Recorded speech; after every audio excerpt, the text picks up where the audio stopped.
Imagine a world where the laws of the universe are dictated by the strong and the weak are nothing more than dust under their boots.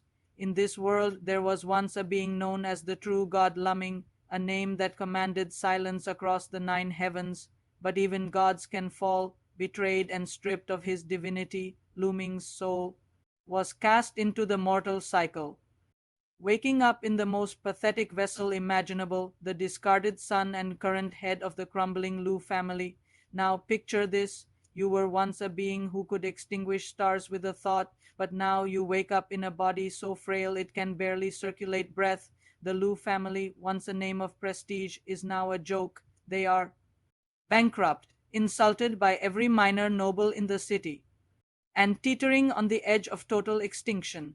The only reason the front gates are still standing is because of one person, Laming's wife, Lin Kinks.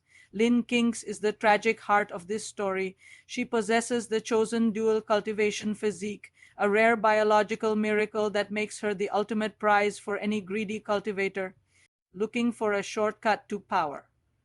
To the world, she is a goddess tied to a corpse. She endures the lecherous stares of rivals and the mockery of her own kin just to keep a roof over Laming's head.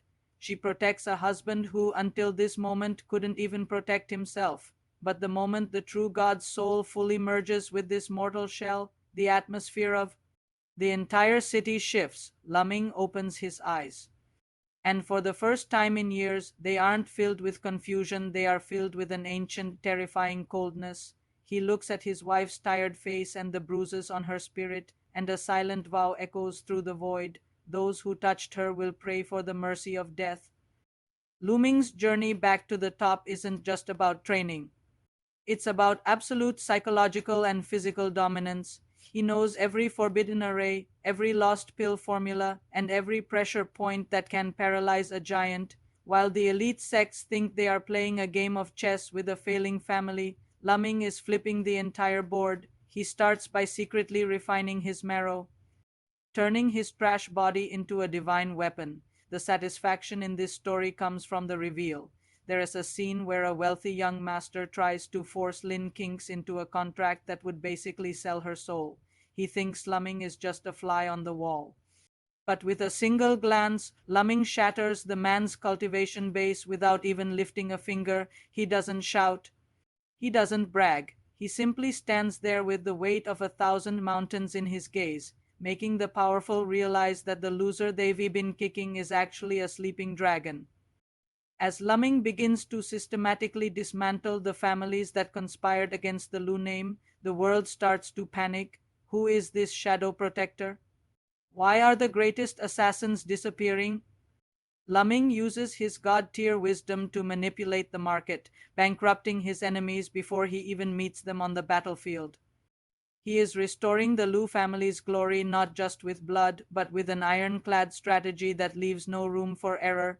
The dynamic between Laming and Kinks evolves from pity to profound awe. She begins to see that her weak husband is the architect behind every miracle saving their family. Laming provides her with cultivation techniques that shouldn't exist in this era, turning her from a victim of her own physique into a powerhouse who can stand by his side.